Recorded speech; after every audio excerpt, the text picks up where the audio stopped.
Welcome back to K24 Alpha Jury. It's now time to rise and shine. This is what we do every single morning from 6:30 to 7 in the morning. And today's Tuesday. Our main focus is normally entrepreneurship.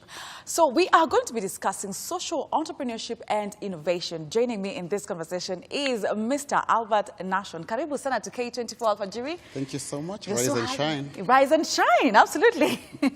We're so happy to have you. And you're from Slumcode. Yes. What does Slumcode do and what's your position there? All right. Thank you so much. Like you've introduced me, my name is Albert Nashon, and I am the founder of the Slumcode Group. Slumcode is a social innovation organization, basically focusing on the east side of Nairobi. And we have founded this organization in 2006 in Huruma. Oh, wow. Yes. Our idea has always been to create a situation whereby young people within the informal settlements are able to leverage on innovation, entrepreneurship, and personal leadership, because we realized that not so many of them had the chance to experience some of these things as they grew up, based on the kind of neighborhood that they come up from. So I was hit because as an entrepreneur myself, I had started a small business in Huruma, and young people kept on coming, having a good time with us there in the evening, and I realized, okay, rather than these young people coming and settling at my shop, because I was running a computer shop where we do computer bureaus, photocopies, typing and stuff like that. So the young people kept on being there every evening. And so that's when the idea of, okay, why can't we do something collectively as a team came together. And June 2006, the Slumcode Group was put together. Was put together? Yes. Okay, just tell us about your startup. How easy or how difficult was it? Because, you know, a lot of young people really do complain. Number one, there are no jobs. And number two, even if I want to start a business, it's very hard for me because financing is quite a big issue. All right. Yeah, definitely for me, the one thing that is really very key in setting up a startup would be attitude. Because when you want to do something, it's normally not the very easy thing. Because one time somebody would think, oh, I'd rather get employed. Yeah. Employment is equally not easy. Yeah, because you're sure, you know, like at the end of the month, you have something coming in. You don't have to, And that used to be then. Not anymore now. Absolutely. Because we've now moved to the era of performance indicators. And so if you're going to earn a salary, you have to work for it. So there's a lot of work also involved in all that. But then entrepreneurship also, which I will explain how I perceive it, is also not a very easy thing. But one thing that happens is I am one person who feels very spontaneous. I'm creative, and I don't give up easily. So these are some of the characters and personalities that we are going to discuss that you need to be able to become an entrepreneur, and more so a social entrepreneur. Because social entrepreneurship takes a line of community development and community practice, which means you're engaging in some kind of business which could be profit or not for profit, but you're giving back to the community. So training young kids, empowering them, you know, talking about housing, talking about environmental issues, all this has to do with that. So for us, it was very easy because we put together a group of like-minded young people. There were artists, you know, there are people who want to also venturing into business, and many of them really realized that the idea of getting a space where we could share our ideas, collaborate, and see how to grow together became a very key thing. And so that is how Slumcode came up. And like I said, based on our vision, an informed and connected neighborhood, building sustainable livelihoods. It worked. Yeah, and I love the idea of a Slumcode, you know, integrating not only the white-collar jobs, but also the talents, you know, like if you're talented, then we come and we nurture that talent and you make some money off it. But you as an individual, how do you perceive entrepreneurship? All right. For me, an entrepreneurship, like I said, I came from a very humble background also, born in Jericho, you know, then raised in Huruma. Okay. Tumetoka Jerry, tunaenda Huruma. Yeah, so born in Jericho, raised in Huruma. Literally all my adult life was in Huruma at the flats and within that area. And so like I said again, it's something that is based on personality. Not everybody can succeed as an entrepreneur because of the challenges that you have to go through. But for me, entrepreneurship is a very key thing because every single day, you'll realize that the society has a lot of challenges. And anytime there's a challenge, there's a need. And if you can fulfill a need, then you can do a business. And that has been my perception of building up a social enterprise ever since, because you'd find that if the environment has challenges, then we want to clean it up. When you clean it up, there's plastic. If there's plastic, you can recycle. If you recycle, there's money. And so you just need to be able to like and love and have a desire for what you do. Absolutely. When you get onto that level, and for me again, it's not always about pursuing money. Yeah, you don't need to chase money. Come up with a solution. Money will be a providence. So that's how I viewed it.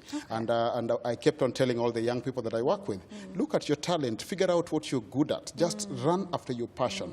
Because as the sorry, as it goes, when you do what you love, you don't have to work. Absolutely. You're doing what you love. Yes, so during the day, during the night, any other time, you're doing what you love. And you keep on going after it day after day. Absolutely. And it's really important that you have mentioned, do not chase money. Because even we, as a younger generation, every single time when you're thinking about business, the first thing that comes in mind is, how much money am I going to be making by the end of the month? You know? And we forget the bigger picture. It's all about what you're passionate about. And if I was to ask you, how has innovation impacted the 21st century? What would you say? Wow. Actually, the 21st century, the people we call the millennials are very lucky because you only have to be smart. And smartness is what leads to leverage. And I'll talk about leverage at some point. So when you're looking at the 21st century where social media has really literally erupted, you know, communication via communication programs and softwares applications like Google. Google has really built up a space.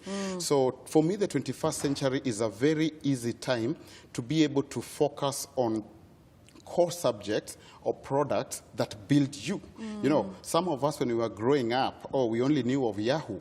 You know, and Yahoo was simply you go send mail, receive mail, and that's it, and you're done. I still have a Yahoo account. Oh, you do? Oh, God. So old-fashioned. Thank you. Maria Ressa, the CEO of Yahoo, should be proud of you. You know, but now you see, we've moved on to the era of Instagram, Google, you know, YouTube, and literally you can do a lot of business from a smartphone. You know, so when you have a smartphone, something like it is said, you should never sleep hungry because there's so much you can do on such platforms. And that is why, for me, the 21st century is really a very easy time to be able to, first of all, identify who you are as a person, know what you're good at, then begin focusing. Because if you need to do research, where do you do it?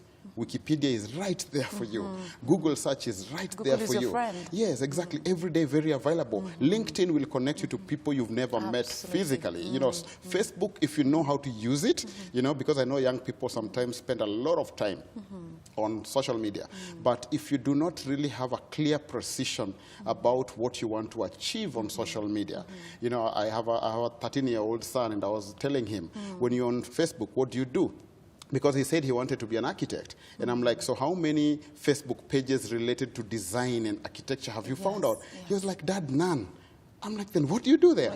You know? So you see, it's about knowing why you are on that platform. Yes, it's good to kujibonda. Sometimes you need to have fun. But when you spend time on social media, make sure it's adding value to what you're doing. And for it to add value to what you're doing, you need to know, what do I like to do? What do I want to become? Then now you start attracting the natural environment or social circle that works towards your benefit. That is the way 21st century business development is actually growing. You find out who you are, create habits that will build you, and then grow in that line. Amazing.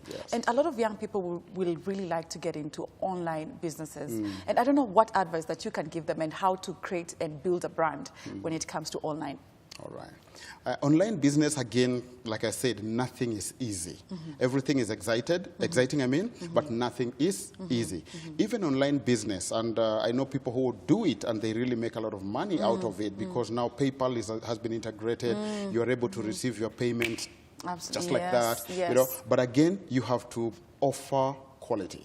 You know, nobody would just employ you or hire you because you can put on some gibberish. No, you need to be able to have quality. Having quality again means, then what is my line of interest? Am I blogging or sharing about environment? Is it about politics? Is it about personal development and branding? Is it about fashion? What are you talking about? So you need to be able to develop a liking and a personal touch with one specific area that you know you can be good at. When you're good at it, then discover the platforms that are relevant to be able to escalate and accelerate what you're doing. So again, like I said, technology is here with us, but technology, just like we say in very simple computer terms, garbage in, garbage out. So you need to be able to know what are you putting in. Absolutely. Otherwise, if you can't use technology well, you'll waste a lot of time. Okay. Yes. Do you think it's a cheaper option as compared to, setting up a physical company? In terms of doing online work? Yes. Yes, definitely it is cheaper in terms of material and physical infrastructure, because now we are going to the era of virtual offices. A virtual office is simply a space where you would walk in with your device, access Wi-Fi or internet, and again, if you know what you're going to do in there, a virtual office or a virtual assistant will really help you do a lot. So it is definitely cheaper, but the investment to offer quality.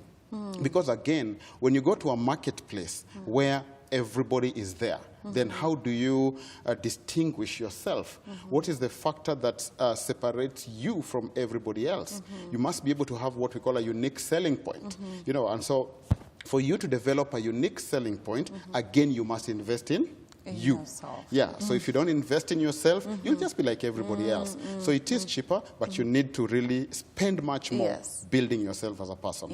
Then now people can identify you and want to do business with you. And of course have an online presence. Yes. Because an online presence, again, that to me has been a bigger challenge, because I work a lot with young people, again, on personal branding and personal development. We'll talk about that. But I realize that you cannot be called Albert Nashon. Then when people go Google Albert Nashon, or they want to find me on social media, they can't find me because I'm called Chaliomta.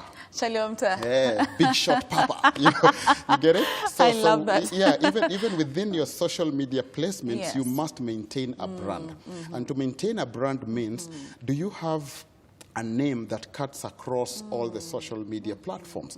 That if somebody wants to find you, all they have to go and do is Albert Nashon, and it will come across. And then what am I talking about as Albert Nashon? Am I on one platform abusive and aggressive and funny things? Am I on another platform this? Do I have multiple personalities on social media? So a lot of things are able to affect us. But again, if you know why you are an entrepreneur, what you want to achieve, what you want to realize, for you, it will be clear-cut. Okay. So even as we talk about innovation and how it has impacted the 21st century and now online presence, a lot of people kind of get to think that there's no need to network, and like online businesses have actually cut off networking. What do you have to say about that?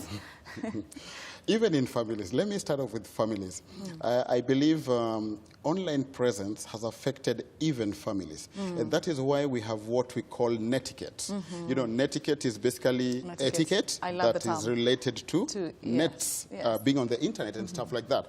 So if you do not create a good culture of how your online presence impacts you, then you will have no boundaries. You'll not have limits that are able to define how you become, and that becomes a problem. So networking and physical meetups are very key thing. You need to be able to only use the social media to communicate, to build a dependable brand that people can trust on you, in you, and then number 3, then encourage physical meeting as much as can be possible. Because I know what happens, like with Facebook. You can meet somebody, they'll want to trust you. Once they trust you, they'll ask for either your number, then they can either WhatsApp or call you. After that, you'll either do a Skype so that they can see you. Because, you can simply go and type a lot of stuff there. But now somebody has to go through the journey of building trust. When people build trust, then they can do business with you. And when they do business with you, you'll be able to make the income that you want. Okay, so now let's talk about the power of leverage. Yes, and I know you're very passionate about this particular one. Thank you. How powerful is it? Leverage is an amazing thing. And like I said, during our days when we were growing up, I'm that old. During our days when we were growing up. You want to mention it on air? No. I'm around about that. Yeah, but I will say it. I'm past 40. Okay. Yes. So when we were growing up, for me, the issue of 21st century generation technology was not really there. And you realize that for you to meet somebody, there were those days when you could go to a booth, say tupatane ambassador kwa hizo booth. Can you remember that? If you can remember. The red ones. Yes, the red ones. You know, I remember. so if you don't meet at that specific booth because nobody has a cell phone, And that's it. you're done. So that meant we were more disciplined with the truthfulness and time and reliability. If we say it's 2 p.m., you'll do anything possible to be there at 2 p.m. So what is my point? I'm basically saying that when we come to the 21st century, you need to be able to identify, again, like I said, what are you good at? Then when you're talking about leverage, now you start going into circles and spaces that have the product and the service that is right for your business. Get it? So let's assume, like for me, I like public speaking, personality branding.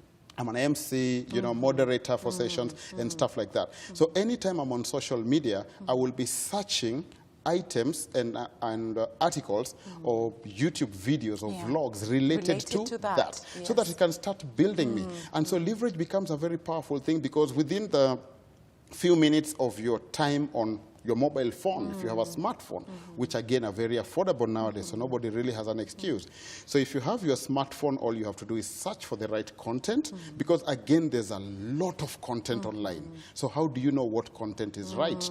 You know, that means you should be able to use search engine programs that are able to bring content to you that you can Everything compare. that you need. Exactly, that you can compare, and that really helps. So leverage starts off at that point. But again, you will only grow with leverage when you take it to the next level. Having information or having knowledge is not enough. Now you need to be able to know what meeting is coming up. Yeah, what are people planning in the next weekend? What is being done at this specific place? Now that's how you are able to use your social media positioning or presence to be able to know who do I go and meet and what are they discussing? You know, what are the thematic areas that work for me? And that really becomes big. Absolutely. You can be able to participate in a big meetup thousands of miles away that could have costed you flight hours and money sitting in your house. Absolutely. You get it? Yes. And so for me, that's what I'm saying. You have the conversation right there, one Yes. on one. Yes. Whether it's Skype or whether it's just a chat. Yes. Emails, you can participate in so much. So it is very, very easy to be able to succeed in building up an entire business empire right from Scratch.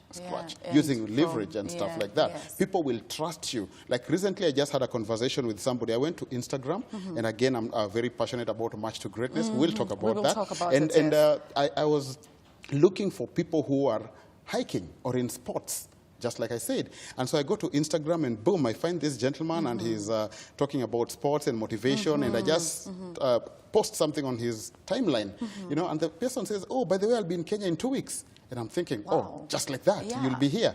And in 2 weeks, he was actually here, sat at some hotel, and he said, guys, I'm here, I'm meeting people who want to have a time with me. Wow. Let's just come and talk. Yes. Went in there, met the guy one-on-one. Yeah. Today, you should be able to know what we are doing. I'll talk about that later. We will talk about it. Yes. But before that, do you think that the 21st century is very lazy, even with all the innovation and the technology that we have? Do you think when we say that there are no jobs, we're actually being honest about it? Laziness, again, is here very relative. Yeah? Yes. And when somebody says there are no jobs, the truth is there are no jobs. But then what are you doing about it? Absolutely. The fact that there are no jobs means there's a job for you to do. Create a job, you know. So people are literally lazy because of what we used to call physical engaging jobs. Yes. You know, we are all going to the school and we are all trained to be able to go look for a job. Yeah, so we are now applying the TVET generation, you know, the technological innovation stuff that the government is doing, so that now everybody can build up on creativity. Absolutely. Yes, you go to school to learn, but then how do you use the knowledge you have to create something? You know, so when you're talking about the vocational training and education, you know, which is more technical and setting up all these facilities, it's because we've realized that people want to sit down on their mobile phones and try to copy-paste. You know, a copy-paste generation is a lazy generation. Because then that means you will not look at what we call structure, scale, and sustainability of an innovation. And that is really a challenge. Okay, so let's talk about March to Greatness, which is happening on the 10th of August. I'm very much interested in that. Tell us about it and what's the end goal? All right. March to Greatness, as the word calls it, is a call. It's a call to action for global citizens. And by meaning global citizens, I'm calling to everybody in the world. So like I said, Slumcode's initial intention was to be able to create a safe space for young people in the east side of Nairobi, where a kid could go down from their building, walk into a space that has the facility, the equipment, the environment, the people that can build them up in terms of just personality branding, critical thinking, how to leverage on creativity and stuff like that. These are things that ordinarily kids in the east side of Nairobi would not access. They go to school and home and they play kalongo-longo, and that's done. But now when you bring up a facility, because like I said, leverage again is powerful. If I can find a library near me, it just might encourage me to read. Absolutely. If I can find a computer next to me, it just might encourage me to want to learn. So the idea of bringing facilities and equipment close by, easily accessible for young people is a key thing. So March to Greatness basically is a call to action, like I said, and we are mobilizing 60 global champions to hit the top of Africa. That means you're going to climb Mount Kilimanjaro. This is in December. 1st of December, people will have arrived, then 3rd will leave for the Kilimanjaro. So what we're doing is the young people who I work with, very creative and talented young people. We have youth who do spoken word poetry through the Artist Hub, you know, founded by one young person who is a slumcoder. We have the Prince Crew Empire, also who are musicians, and they're doing a lot of stuff out there. So we brought these people together and they created an anthem. The anthem that they created is now the March to Greatness musical anthem, which we did an audio. Now, last Sunday, we started recording a video. And so on the 10th of August at Strathmore University, we will be launching this. So which also happens to be International Youth Day. International Youth Day. Amazing. And the theme is Safe Spaces for Youth. Safe Spaces for Youth. Powerful day. We're looking forward. All right. Thank you very much, Mr. Nashon, for coming through. I appreciate it. That was a very informative discussion, and we hope that we are going to have you back so that we can discuss more on this. Thank you so much. And I hope to see you. I shall be seeing you on the 10th of August. Thank you. Karibu.